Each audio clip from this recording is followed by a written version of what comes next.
Hola a todos y bienvenidos. Cuando echas un vistazo a los magnates más adinerados de nuestros tiempos, los titanes de la tecnología como Jeff Bezos o Bill Gates encabezan las listas. Sin embargo, el hombre de negocios más opulento de la historia ya dejó este mundo hace casi un siglo. En el video de hoy nos sumergiremos en el colosal imperio empresarial que nunca ha sido igualado, ni siquiera después de un siglo de avances tecnológicos. Esta es la crónica de Standard Oil y su visionario fundador, John Rockefeller. Pero antes, deja tu like y suscríbete para más videos como estos. Y ahora sí, comencemos. Los inicios del coloso petrolero más grande de la historia en realidad tienen un comienzo bastante modesto. Todo empieza en 1839, con el nacimiento de John Rockefeller en el norte del estado de Nueva York. Era el primogénito de un comerciante ambulante que se autodenominaba médico herbolario, aunque en realidad vendía remedios que podríamos equiparar a la medicina homeopática del siglo XIX. Pasaba largas temporadas fuera de casa y de hecho tuvo varios hijos con otra mujer, a quien decidió llevar de vuelta al hogar familiar para vivir todos juntos. En ese hogar bastante confuso, John creció aprendiendo a persuadir a la gente para conseguir los mejores tratos posibles y a exprimir al máximo cada centavo que entraba en su familia. Rara vez permanecía mucho tiempo en un mismo lugar, y John vivió ese estilo de vida nómada desde los 3 años. John ganaba dinero criando pavos o haciendo trabajos para los vecinos. El inicio del éxito. Su astucia se puso en marcha cuando la familia se trasladó a Cleveland, Ohio, en 1854, donde John tuvo la oportunidad de asistir a una escuela adecuada. Sin embargo, menos de un año después, abandonó la escuela para trabajar como contable en una tienda local, ganando solo 50 céntimos al día, lo que evidentemente no era mucho en aquel entonces. Así que, mientras trabajaba en el lado, ayudaba a otras empresas. Después de 2 años trabajando allí, sus jefes se negaron a darle un aumento significativo, así que decidió superarlos iniciando su propia intermediación de productos. Gracias a su reputación, obtuvo un préstamo de 4.000 euros, una suma enorme en ese momento. John comenzó a comerciar con grano, carne y diversos productos, y en su primer año registró ventas de $500,000, de los cuales solo obtuvo una pequeña fracción como comisión, pero aún así fue un gran éxito. Todos los bancos de Cleveland le suplicaban a John que les prestara dinero, y él apenas tenía 18 años. Pero luego, en 1859, ocurrió algo que cambiaría su vida para siempre. A solo 160 kilómetros al este de Cleveland, se descubrió el primer pozo de petróleo estadounidense. Esto marcó el inicio de la fiebre del petróleo en Pensilvania, y en un año se producirían 4.500 barriles de petróleo. En aquel entonces, el petróleo no tenía el valor que tiene hoy en día, ya que aún no se habían inventado los automóviles a gasolina, pero podía refinarse en queroseno, que la gente usaba en lámparas.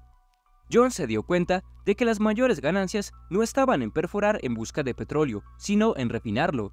Presenció como muchas personas quebraban antes de encontrar petróleo, así que sabía que ese negocio era demasiado arriesgado para él. En cambio, decidió dejar que otros se molestaran en encontrar el petróleo, mientras él simplemente lo compraría. Refinando el oro negro. John tuvo que aguardar hasta 1863 para que el gobierno completara la construcción de una línea de ferrocarril que enlazara los yacimientos petrolíferos de Pensilvania con Cleveland. Pero cuando esta línea se inauguró, John estaba preparado para una larga lista de socios de bancos dispuestos a respaldarlo. Además, reunió a un equipo de químicos e ingenieros experimentados que no solo optimizaron el proceso de refinación, sino que también experimentaron y descubrieron varios usos para los subproductos del petróleo. Las primeras refinerías en Cleveland operaban con apenas el 60% de eficiencia, pero gracias a Rockefeller, este porcentaje aumentó significativamente. Además, comenzó a vender los subproductos como la cera de parafina, el alquitrán y el nafta. En tan solo 2 años, la refinería de Rockefeller valía más de 70.000 euros y era una de las más grandes de Cleveland, pero John no se detuvo ahí, dominando a sus rivales. Para 1865 existían 26 refinerías competidoras, pero en solo 5 años John había adquirido casi todas, excepto por 4. Su negocio se había vuelto demasiado grande para manejarlo como una sociedad, así que en 1870 se incorporó a Standard Oil of Ohio para convencer a los pocos competidores restantes en Cleveland de unirse a él. John los invitaba personalmente y les mostraba sus libros, revelando que él podía operar con pérdidas durante mucho más tiempo que ellos podían mantenerse solventes. A cambio de un buen precio de compra, les ofrecía posiciones en sus empresas, colocando así las mentes más brillantes de la industria bajo su control. Por supuesto, no todos se rindieron de inmediato, pero con el tiempo, John erosionó los precios del petróleo y el queroseno, a veces hasta en un 80%, para asfixiar a sus competidores. No sorprende que su estrategia funcionara, ya que para 1880 había adquirido refinerías en todo el noreste de los Estados Unidos y refinaba más del 90% de la producción total del petróleo en el país. En este punto, John tenía tanto poder que invitaba a los propietarios de las grandes compañías de ferrocarriles y negociaba personalmente descuentos por el uso de sus trenes. Pero esta práctica de negociar acuerdos a puerta cerrada realmente alteró al mundo empresarial.